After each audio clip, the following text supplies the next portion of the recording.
अस्सलाम वालेकुम। अबरार रशीद आपकी खिदमत में हाजिर है और मेरी आपसे रिक्वेस्ट कि अगर अभी तक आपने मेरे चैनल को सब्सक्राइब नहीं किया तो इसे सब्सक्राइब कर लें। सबसे पहले तो मैं एक वजाहत करना चाहूँगा। बहुत से मेरे दोस्तों ने मुझे मैसेज करके कहा है कि मेरे जो वीडियोस हैं या जो मेरे जो चैनल के प्रोग्राम्स हैं वो बहुत ही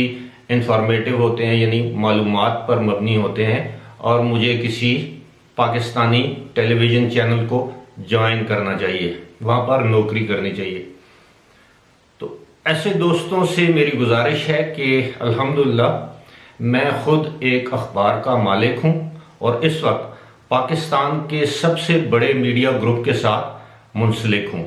और बतौर सहाफ़ी मैं गुज़श्ता 26-27 सालों से काम कर रहा हूँ।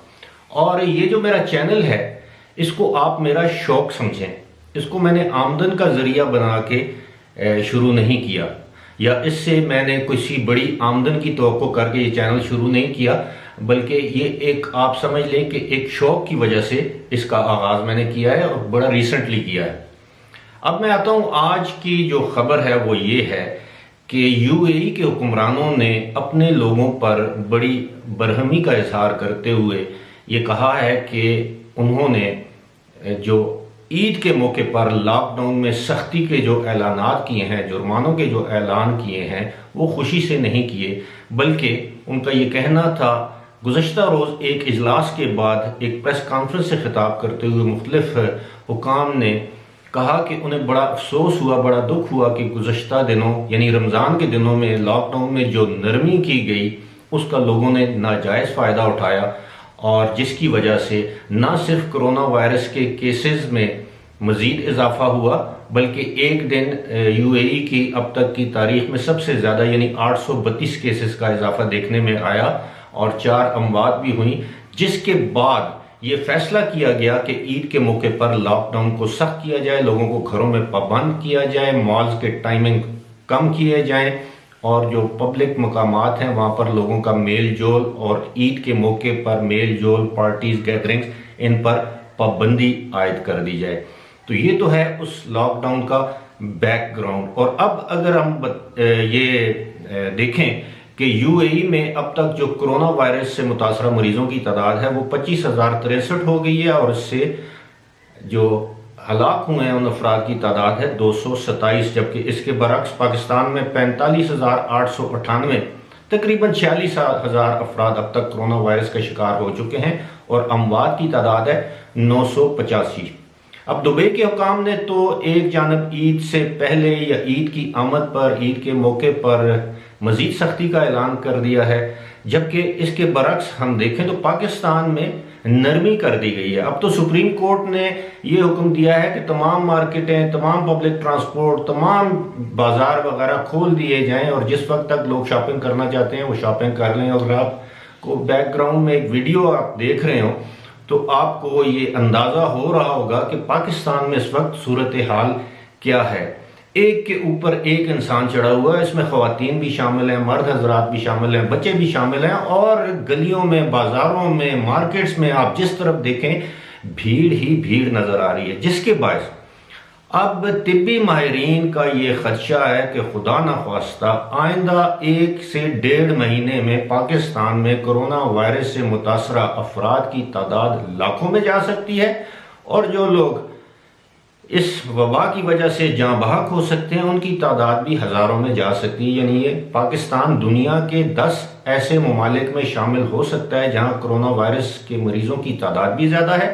और इसके नतीजे में होने वाली अमवात की तादाद भी ज़्यादा है। अल्लाह करे ये खदशात गलत साबित हों, लेकिन फ़िलहाल ऐसे लग रहा है कि पाकिस्तान में या तो कोरोना वायरस की वबा है ही नहीं, अगर है तो लोगों में शऊर नहीं है, लोग उस नरमी का गलत फ़ायदा उठा रहे हैं जो नरमी हुकूमत ने लोगों की मुश्किलात को सामने रखते हुए दी। ऐसी सूरत हाल में ये भी बताया जा रहा है कि गुज़श्ता 20 दिनों में हर 7 दिन के बाद कोरोना वायरस से मुतासरा अफराद की तादाद में 2 गुना इजाफा हुआ और इससे जाँ बहक होने वाले अफराद की तादाद में भी 2 गुना से 3 गुना इजाफा हुआ, जो कि एक तशवीशनाक बात है। अब हुकूमत को तो हम हर बात पर मुर्द इल्ज़ाम ठहरा देते हैं, लेकिन जहां तक लोगों का ताल्लुक है, लोग भी नरमी का नाजायज़ फ़ायदा उठाते हुए अब बड़ी तादाद में मार्केट्स का रुख कर रहे हैं, ईद की ख़रीदारी कर रहे हैं। क्या रमज़ान हमें सब्र की तलकीन नहीं करता? क्या अगर गुज़श्ता 2 महीने से हमने सब्र किया हुआ था, एहतियात बरत रहे थे, तो अगर 1 महीना मज़ीद एहतियात कर लेते तो इससे कोई फ़र्क पड़ जाता? वैसे भी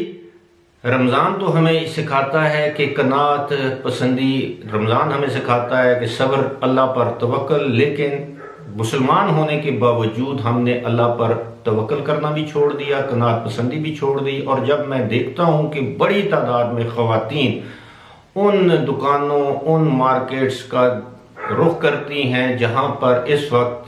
जो कि दुकानें या कपड़ों की खास तौर पर दुकानें जो बंद थी, या रेडीमेड गारमेंट्स की दुकानें जो बंद थी, जिन्हें अब खोला गया है, आप यकीन करें उसके बाद लंबी लंबी कतारें नजर आती हैं। और ये कतन कोई अच्छी बात नहीं है, क्योंकि ख़वातीन जब जाती हैं उनके साथ बच्चे भी होते हैं और वो अपने आप को कोरोना वायरस का शिकार बनाने के लिए खुद को कोरोना वायरस के सामने पेश कर रही हैं। ना सिर्फ खुद को पेश कर रही हैं बल्कि अपने बच्चों को भी एक किस्म का खुदा न खास्ता मौत के मुंह में धकेल रही हैं। और जब ये ख़वातीन और बच्चे घरों में वापस आते हैं, और घरों में जो बुजुर्ग अफराद हैं जिनको सबसे ज़्यादा खतरात लाक हैं कोरोना वायरस से, उन बुजुर्ग अफराद तक ये वायरस मुंतकिल हो रहा है। अल्लाह करे कि हालात बेहतर हो जाएं, लेकिन जिस तरह पाकिस्तान में नरमी बरती गई और नरमी का नाजायज़ फ़ायदा उठाया जा रहा है, उससे